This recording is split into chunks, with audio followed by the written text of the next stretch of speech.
कभी सोचा है कि जब हम लोकतंत्र के सबसे बड़े उत्सव यानी चुनाव में हिस्सा लेते हैं तो हमारे एक वोट की असली कीमत क्या होती है?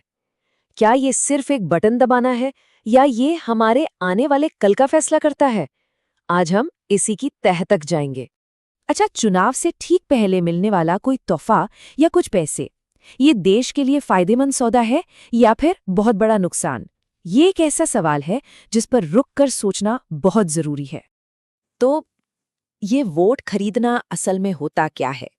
सीधी सी बात है, जब कोई पार्टी या उम्मीदवार वोट के बदले में कैश, तोहफे या कोई और लालच दे।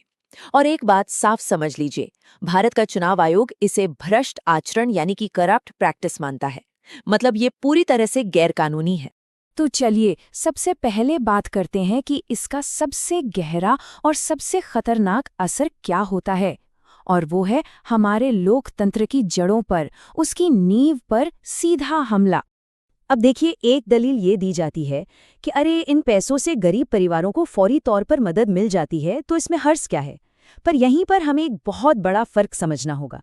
सरकार की कोई कल्याणकारी योजना जो सबके लिए होती है और चुनाव से ठीक पहले वोट के लिए दी जाने वाली गैर कानूनी रिश्वत, ये दोनों बिल्कुल अलग चीजें हैं।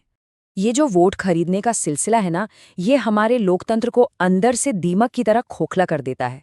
सोचिए, होता क्या है? वोट की ताकत विचारधाराओं पर नहीं बल्कि उसकी कीमत पर तय होने लगती है। जब कोई नेता अपनी कुर्सी खरीदता है तो वो जनता के प्रति जवाबदेह क्यों रहेगा? फिर मैदान में ईमानदार और काबिल लोगों की जगह अमीर उम्मीदवार ले लेते हैं, और देखते ही देखते राजनीति जनसेवा नहीं बल्कि एक प्रॉफिट वाला इन्वेस्टमेंट बन जाती है।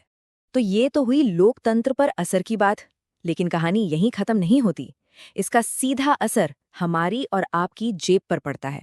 ये एक ऐसा विशेष साइकिल, एक ऐसा दुष्चक्र है जिसे समझना और तोड़ना दोनों बहुत जरूरी हैं।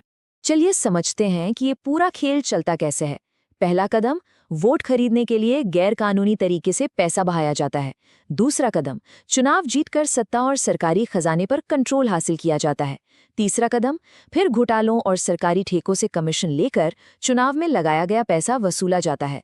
और चौथा कदम, उस पैसे से मुनाफा कमाकर अगले चुनाव के लिए और भी बड़ा फंड तैयार किया जाता है। और ये साइकिल बस चलती रहती है। इसे एक और आसान तरीके से समझते हैं। सोचिए, एक परिवार है जो बस थोड़े दिन की मौज मस्ती के लिए भारी भरकम लोन ले लेता है। क्या होगा उस परिवार का? बस यही हाल हमारे देश की अर्थव्यवस्था का हो जाता है, जिसका अंजाम लंबे समय में बहुत बुरा होता है। तो इसका नतीजा क्या निकलता है? नतीजा ये होता है कि देश पर कर्ज का बोझ बढ़ता जाता है, सरकार का बजट घाटे में चला जाता है, और सबसे बुरी बात, हमारे आपके लिए जो सड़कें बननी थीं, जो स्कूल, जो हॉस्पिटल बनने थे, उनके लिए पैसा ही नहीं बचता। अब जरा कानून की नज़र से देखते हैं इस मसले को और समझते हैं कि एक वोटर होने के नाते हमारे लिए इसके क्या मायने हैं। और यहाँ कानून बिल्कुल साफ और सख्त है। एक बात गांठ बांध लीजिए, भारतीय कानून के हिसाब से वोट के लिए रिश्वत लेना भी एक जुर्म है। जी हाँ, सिर्फ देना ही नहीं, लेना भी। और ये कोई छोटी मोटी बात नहीं, ये एक गंभीर अपराध है जिसके सीधे और ठोस नतीजे भुगतने पड़ सकते हैं। तो जब एक वोट बिकता है तो असल में हम क्या क्या खो देते हैं? सबसे पहले, सरकार से सवाल पूछने का हमारा हक वो चला जाता है। नेता जनता के नहीं बल्कि उनको पैसा देने वालों के वफादार बन जाते हैं, और हम अनजाने में ही सही उस भ्रष्टाचार के हिस्सेदार बन जाते हैं जो आने वाले 5 सालों तक चलता है। मतलब अच्छे शासन का हमारा अधिकार हम खुद ही बेच देते हैं। तो सवाल ये है कि क्या हम हाथ पर हाथ धरे बैठे रहें? बिल्कुल नहीं। इसका हल भी हम नागरिकों के पास ही है। तो चलिए बात करते हैं कि आगे का रास्ता क्या है और हम क्या कर सकते हैं।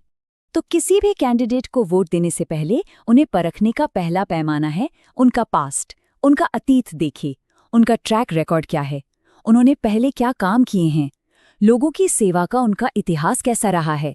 दूसरा पैमाना, उनका प्लान, उनकी योजना को समझिए। क्या उनके पास शिक्षा, स्वास्थ्य, रोजगार जैसी जरूरी चीजों के लिए कोई लंबा और ठोस प्लान है, या फिर बातें सिर्फ हवा हवाई हैं? और तीसरा, जो शायद सबसे जरूरी है, उनका कैरेक्टर, उनके चरित्र को देखिए। क्या वो ईमानदार हैं? क्या उनकी नीयत साफ है? क्या वो सच में जनता का भला करना चाहते हैं? देखिए, सिर्फ हमारी आपकी जागरूकता से काम नहीं चलेगा। हमें सिस्टम में भी बड़े बदलाव लाने होंगे, जैसे कि स्कूलों में नागरिक शिक्षा को जरूरी बनाना, चुनावी खर्च का पूरा सिस्टम पारदर्शी करना, चुनाव आयोग को और सख्त और तेजी से एक्शन लेना होगा, और सबसे जरूरी, हम जैसे जागरूक नागरिकों को कानूनों में सुधार के लिए आवाज उठानी होगी। एक बहुत ही खूबसूरत बात कही गई है, लोकतंत्र की ताकत नोटों से नहीं, वोटों की समझदारी से बढ़ती है।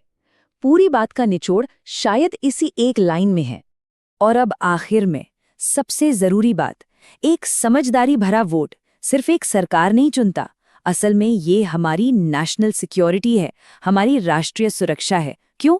क्योंकि एक स्थिर, तरक्की करता हुआ और भ्रष्टाचार से मुक्त देश, उसकी नींव जागरूक और ईमानदार वोटों पर ही टिकी होती है, न कि थोड़े से पैसों के लालच पर। यही सच्ची राष्ट्रीय सुरक्षा है।